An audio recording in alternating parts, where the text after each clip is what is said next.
Assalamualaikum warahmatullahi wabarakatuh. Apa kabar rekan-rekan semua? Semoga kita senantiasa diberi kemudahan dalam ikhtiar kita untuk terus belajar. Amin. Baik, pada kesempatan hari ini kita akan belajar mengenai sumber belajar dan klasifikasi media pembelajaran. Yang pertama adalah sumber belajar. Apa itu sumber belajar? Sumber belajar adalah segala sesuatu yang dapat memberikan informasi dan pengalaman belajar kepada peserta didik untuk mencapai tujuan pembelajaran.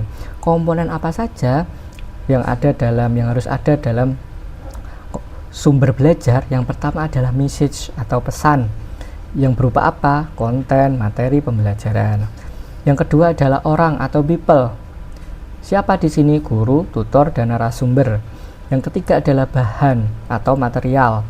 Apa saja material itu? Buku, modul, worksheet. Terus kemudian alat atau tools, itu apa saja? Laptop, speaker, LCD, dan lain sebagainya. Teknik di sini adalah metode atau strategi pembelajarannya. Terus yang terakhir itu adalah lingkungan atau kelas, perpustakaan, laboratorium. Bisa ini lewat media seperti yang kita lakukan ini, juga masuk ke dalam lingkungannya. Baik, yang kedua adalah klasifikasi sumber belajar. Ini ada berdasarkan sifat dan aksesnya. Jadi sumber belajar berdasarkan sifat dan aksesnya. Itu yang pertama ada sumber belajar cetak, ya. Seperti apa? Buku, modul, lembar kerja.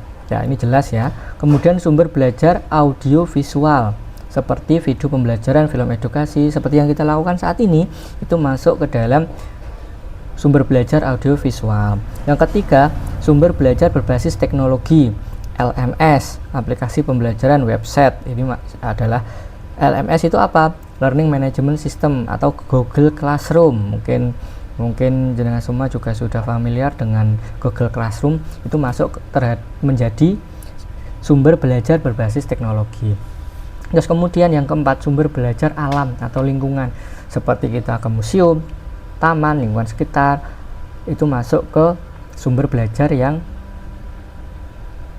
di alam atau di lingkungan, seperti yang sekarang lagi banyak dilakukan oleh sekolah-sekolah itu mengadakan outing kelas. Itu masuk ke dalam sumber belajar juga ternyata, karena harus mengenal alam dan lingkungan. Terus yang terakhir adalah sumber belajar manusia. Guru, ahli, tokoh masyarakat. Guru, ahli atau tokoh masyarakat, kita berbincang dengan tokoh masyarakat, kita berbincang dengan ahli. Itu juga beliau-beliau ini adalah sumber belajar, sumber informasi juga, karena belajar itu kan pertukaran informasi, itu ya. Baik, yang berikutnya adalah media pembelajaran. Apa itu media pembelajaran? Media pembelajaran adalah alat bantu yang digunakan untuk menyampaikan pesan. Ya, kalau tadi sumber belajar itu adalah penyampaian pesan, ini alatnya. Jadi media pembelajaran itu adalah alat untuk menyampaikan pesan pembelajarannya, itu ya. Yang di dalamnya mungkin bisa masuk ke dalam prosesnya. Kemudian fungsi strategis media itu untuk apa? Fungsinya untuk apa? Fungsi atensi, yaitu menarik perhatian peserta didik. Yang kedua, fungsi afektif, membangkitkan motivasi belajar.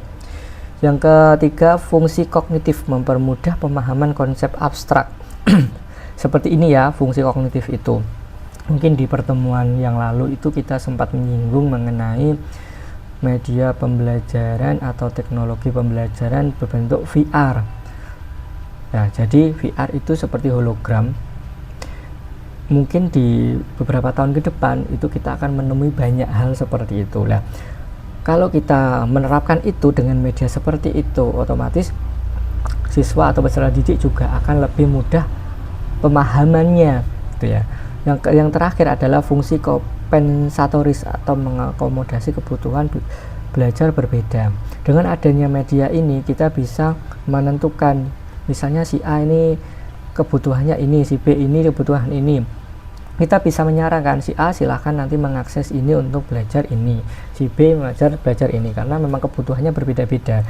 Bahkan jauh lebih dari itu, misalnya seperti ini ya, seperti ini, dengan ini kita hanya belajar mengenai media sumber belajar dan media pembelajaran, tapi nanti informasi yang jenengan dapat cuma di sini.